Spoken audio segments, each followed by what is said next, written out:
What's going on YouTube? This week on Rage to Master, I'm going to tell you about a podcast that I liked. I'll recap my practice week for you and give you a quick presentation on grip and stance that I put together. Stand by.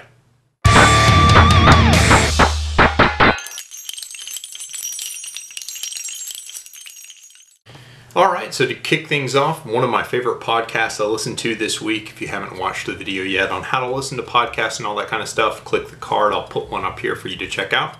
But it is the American Warrior Show hosted by Mike Seeklander. It's episode 131 featuring an interview with Max Michel.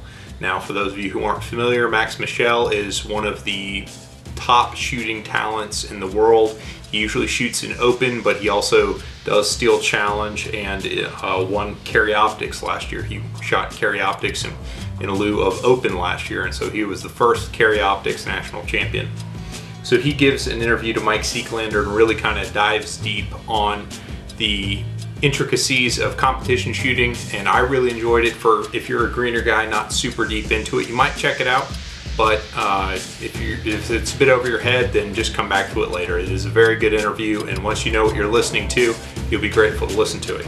The one thing I can tell you about the American Warrior Show is when he's hosting someone, you have to find the sweet spot when he's done plugging his programs, talking to his buddy Rich Brown, and getting a commercial from Andrew Bronca. You might be into all that, you might enjoy all that kind of stuff, and if that's the case, listen to the first 30 minutes of the show. But if you're like me and just want to listen to Mike interview his guests, because he is an excellent interviewer, but he doesn't really have the personal gravity to plow through the first half hour plugging all his products, then skip to the 30 minutes 10-second mark, and that's about when he gets Max Michel on the line, and then he's on the line for about an hour. It's a really great interview, and I got a lot out of it personally. As far as practice is concerned this week, due to baby duty, I lost 2 days of dry fire, so that wasn't any good, but that's just kind of comes with the territory. So I dry fired 5 days, about 30 minutes a day. I ended up moving all of my part-times down a tenth, and I've actually started hitting on some of those through some of the grip refinements that you'll see in this presentation that I've put together. And I went to do live fire, but the winter weather in Georgia is not cooperating. I couldn't seem to find a dry day to actually hit the outdoor range when the sun was up. So I went to an indoor range, and because watching people shoot in an indoor range is really boring, I didn't bother bringing the camera. But the drills that I focused on this week, I was doing doubles, which is exactly what it sounds like. It's just 2 from the holster. So I did that at 5, 7, and 10 yards just to kind of check my, I think I did 15 as well. I did some bill drills at 5, 7, and 15 yards, and just did some group shooting to validate my guns were sighted in. So I usually try and shoot a little bit of groups when I go to the range. The results are exactly as I would have expected them to be. The doubles at 7 and 10 yards, I'm right there on points and time that I would want for the GM standard set forth in Ben's book, Skills and Drills. It's a really great book. If you don't have it, there's an Amazon link below. The 5 yard, I noticed I'm just between about a 10th and a 20th, or 10th and 2/10ths off the pace. Part of it is going to be split and part of it's going to be draw, and that also correlated with my bill drill times. The par time at 5 yards is 1.8 seconds, I believe it is, and I'm hitting like 1.9 to 1.95 all alphas at that. So I'm hammering, 18 to 20 splits, no problem, not dropping any points at 5 yards. All the shots are clustered up pretty tightly, which is good. However, I need to shave about a 10th off my draw and a few hundredths off my splits, which is dorky, and it's not something you ever chase as a competition shooter because it's not worth anything. But for these drills, for me to be able to hit those times, it actually is worth something. So I'll be doing some speed training just to see how quickly I can make the wheels fall off and just how fast I can manipulate my trigger finger. So that was good. Backing it out to 15 yards, my bill drill was like about a 2.75 to about a 2.85 with mostly alphas, which is decent, but the par time is about 2.5. So I need to build some confidence at 15. And that bears out what I found. There's a couple phases of skill development. There's actually building skill, which is what you do in live fire and dry fire, where you prove to yourself that you can do something, and then you build confidence. So I probably can shoot faster at 15 than I'm allowing myself to shoot, but I'm not going to find that out unless I push. If you watch that first video with live fire on the range, you'll see what I mean with pushing. So I need to spend some time doing that and really develop a level of comfort at 15 yards and beyond, so I can start running as fast as I'm capable of and not just what I think I can do. So the next little bit is a little presentation I put together. I hope you guys enjoy it, but it's just kind of a deeper dive on grip and stance. A lot of guys who have accuracy issues is due to a bad grip, also a bad trigger press, but having a bad grip is a big piece of the puzzle. So there's just one thing that I didn't cover in this that's worth mentioning. So as you move your hands to the gun, there's one thing you want to do. You want to get the joint in alignment with the pistol as you would actually present it to the target. And you, as soon as your gun hits the two index points, so the first index point being the web of the hand, the other being the knuckle under the trigger guard, you want to immediately develop as much grip strength as you need to use to have a good grip on the pistol. That sounds really basic and really straightforward, but if you really focus on what you're feeling when you try and draw the pistol really quickly, you'll notice that you're probably getting the gun up before your grip is finished solidifying and locking in. So as soon as you get that gun on your hand, you need to crank down on that grip as fast as you can so that by the time you hit full extension, your grip is already locked in and you can begin firing. So enjoy this. I appreciate you guys checking in, and I will catch you on the next one. Thanks, guys.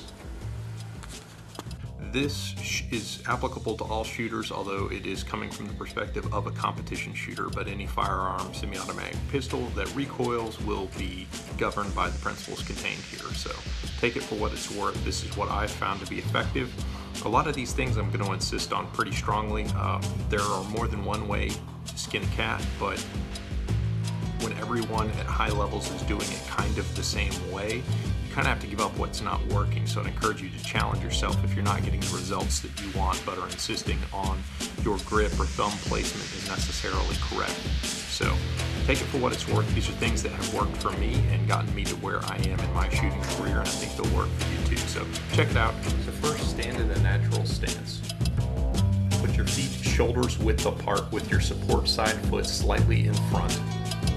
Raise your hands up in front of your eyes. It's important that you raise the gun up to your eye and sight down the gun from the center of your eye. Do not lower your head down behind the gun or drop your chin down inside your arms.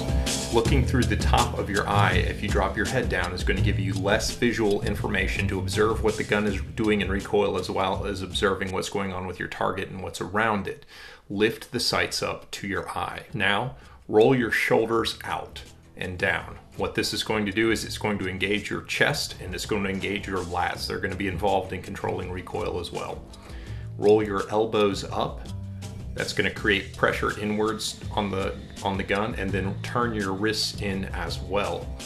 Now just go ahead and finish the drill and assume a thumbs forward grip with your hands. We thought we were done, but we're not quite there yet.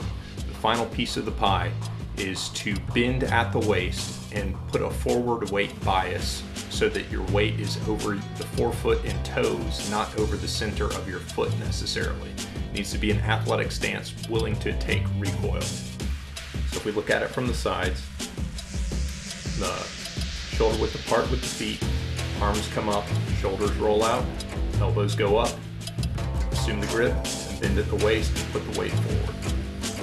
So you want to grip the gun as high as you can. You want the knuckle of your middle finger to be up under the trigger guard as high as it can be, and you want the web of your thumb crammed up into the back of the grip as high as it can be. Notice the thumb position and how that it's flagged up next to the slide. Now CZs are nice because they provide more real estate on the frame, so you're not necessarily rubbing with the slide.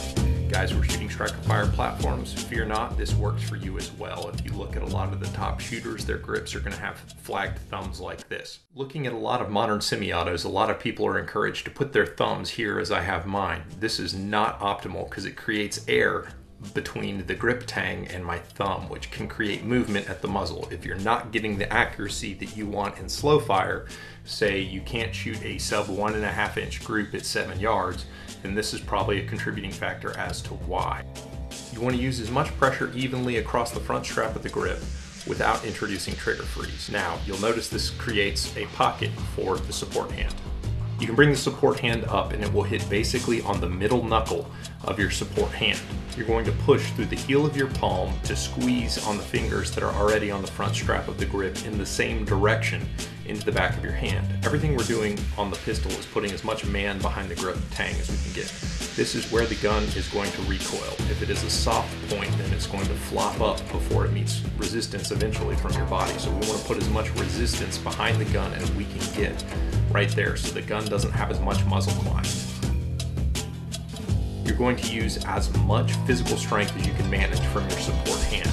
It's going to create a feeling of tension down the bottom side of both of your wrists. If you're lifting the gun up to your eye, you're not going to be able to dip the muzzle much because there's going to be so much tension preloaded on both your strong hand and support hand. If you're fighting issues with low and left and you're not feeling this tension in your forearms as you grip the pistol, then you're probably not doing it right or using enough grip strength.